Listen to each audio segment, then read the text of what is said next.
عظمتوں والا جب نبی پیغمبر اس دنیا میں آئے تو اس کی آمد کا پھر جشن نہیں منتا، اس کی آمد پر پھر جلوس کا اہتمام نہیں بنتا، اس کی آمد پر پھر خوشیوں کا اظہار کرنا نہیں بنتا؟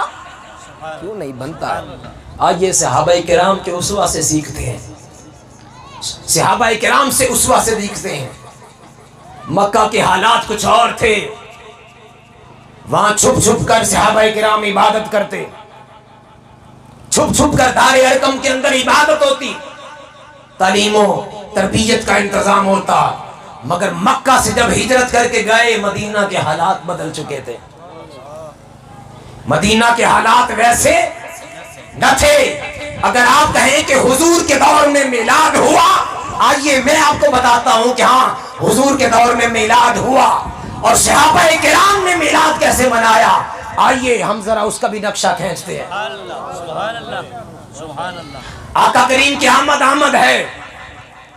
روایات میں آتا ہے کہ صحابہ کرام کا معمول تھا کہ جب معلوم ہوا کہ حضور تشریف لا رہے ہیں، صحابہ کرام جس میں مرد و زن تھے، عورتیں تھیں، خواتین تھے، بچے تھے، غلام تھے، ان کا معمول یہ تھا کہ روزانہ جلوس کی صورت میں مدینہ سے نکلتے اور قباء تک آتے، حضور کا انتظار کرتے اور پھر واپس تشریف لے جاتے، آقا پر درود و سلام پڑھتے، نعت خوانی کرتے، اور جلوس کی صورت میں ہر روز آتے قباء تک اور پھر قباء سے واپس تشریف لے جاتے۔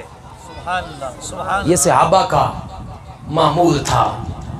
اور پھر کیا ہوا؟ وہ دن بھی آ گیا جس دن حضور جلوہ گر ہونے والے تھے مدینہ کے اندر۔ حاضرین محترم، آپ مبارکباد کے مستحق ہیں کپاہی والوں، جنہوں نے آقا کی آمد کے جشن کے لیے اس جلوس کے اہتمام میں شریک ہوئے۔ آئیے کچھ لمحات کے لیے اپنے آپ کو کپاہی سے نکالیے اور لے جائیے 1500 سال پیچھے، دیکھیے کہ مدینہ شہر ہے، صحابہ کرام حضور کے انتظار میں بیٹھے ہوئے ہیں، آقا کی آمد ہے، حضور کی تشریف آوری ہونے والی ہے، آقا تشریف لانے والے ہیں۔ صحابہ کرام کا جشن کیسا تھا، آقا کے میلاد کا منانا کیسا تھا، ذرا دیکھیے تو صحیح۔ حدیث مبارکہ میں آتا ہے فصعد الرجال والنساء فوق البیوت وتفرق الغلمان والخدام فی الطرق۔ آپ فرماتے ہیں کہ منظر یہ تھا فصعد الرجال والنساء فوق البیوت، جو جوان تھے، مرد تھے اور خواتین تھیں، وہ اپنے گھروں کی چھتوں پہ چڑھ گئے، گھروں کی چھتوں پہ چڑھ گئے، اور جو بچے تھے اور خادم تھے وہ دوروں کے اندر، راستوں کے اندر چل رہے تھے۔ کہاں چل رہے تھے؟ راستوں کے اندر چل رہے تھے اور ایک پکار دے رہے تھے، ینادونا یا محمد یا رسول اللہ، یا محمد یا رسول اللہ۔ آپ بھی صحابہ کرام کے اس نعرے میں ذرا شامل تو ہوئیے، جتنا مجمع ہے ایک گونج پڑ جانی چاہیے۔ صحابہ کرام حضور کی آمد کا جشن اس نعرے کے ساتھ بلند کرتے ہیں، ینادونا یا محمد یا رسول اللہ، یا محمد یا رسول اللہ۔ یہ بڑا آسان نعرہ ہے، میں چاہوں گا کہ حاضرین میں سے کوئی نعرہ یہ بلند کرے۔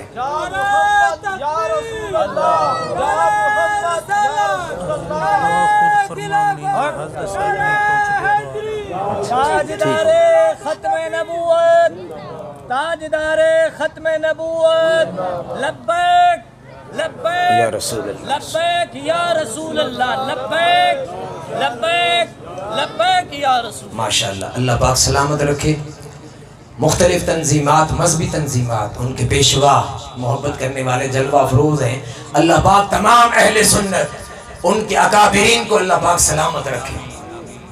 یہ محبت والا مسلک ہے، عشق والا مسلک ہے، محبت والا ہے، جہاں بھی جائیں گے محبت بانٹیں گے، چونکہ ہمارے ہاں نفرت نہیں محبت ہے۔ یہی اسوہ رسول ہے، یہی کیا ہے؟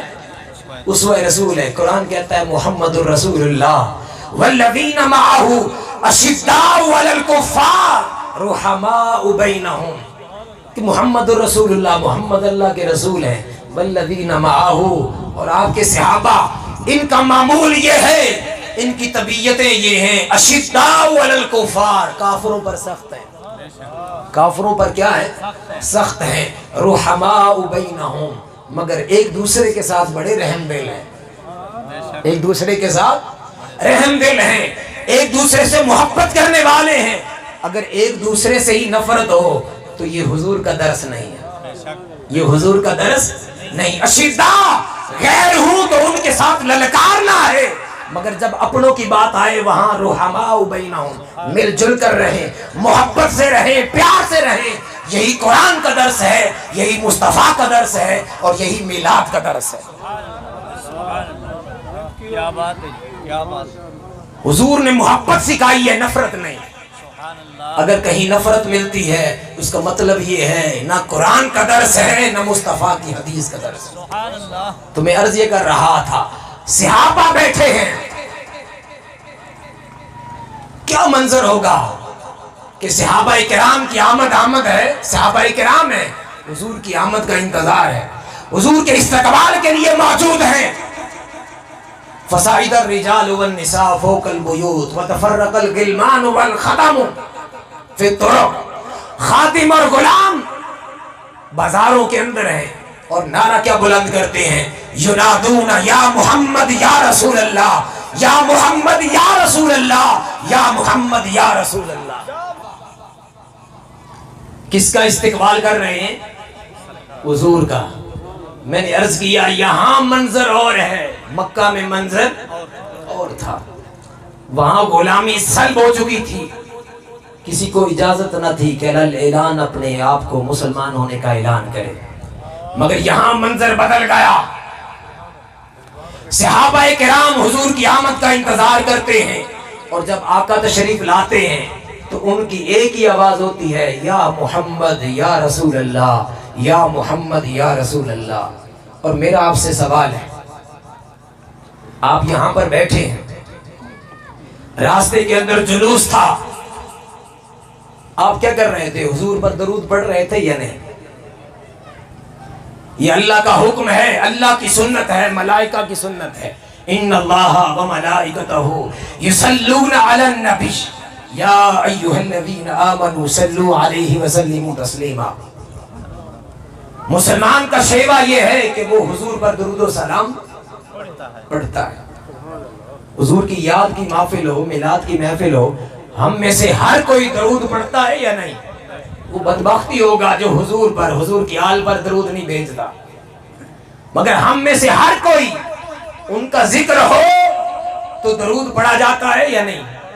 میرا آپ سے ایک سوال ہے، اگر ان کی یاد کی محفل ہو، ہم میں سے ہر کوئی اہل ایمان حضور پر درود و سلام پڑھتا بھی ہے، بھیجتا بھی ہے، ذرا ایک لمحے کے لیے تصور کیجئے، صحابہ کرام کا مجمع ہے جو مدینہ کے اندر موجود ہیں، اور دولہا کون ہے؟ دولہا کون ہے؟ حضور کی ذات ہے. آقا جلوہ افروز ہو رہے ہیں تو حضور کی یاد کی مجلس ہو، ہر کوئی درود پڑھتا ہے، اور جب وہ خود اس کائنات کے اندر اور اس جگہ موجود ہوں تو کیا صحابہ کرام نے حضور پر درود نہیں پڑھا ہوگا؟ بے شک. حضور کی یاد کی محفل ہو تو ہر کوئی درود پڑھتا ہے، اور جب حضور مدینہ کے اندر جلوہ افروز ہوتے ہیں، صحابہ کرام حضور کی آمد کا جلوس نکالتے ہیں، حضور کی آمد کا استقبال کرتے ہیں، تو کیا صحابہ کرام حضور کو دیکھ کر ان کی زبانیں خاموش ہوں گی؟ بھائی کیا منظر ہوگا جب صحابہ کرام بآواز بلند درود و سلام بھی پڑھ رہے ہوں گے، نعرے بھی بلند کر رہے ہوں گے. تو حاضرین محترم، آج میں آپ سے پوچھتا ہوں کہ ہم میلاد میں کیا کرتے ہیں؟ ہم میلاد میں کیا کرتے ہیں؟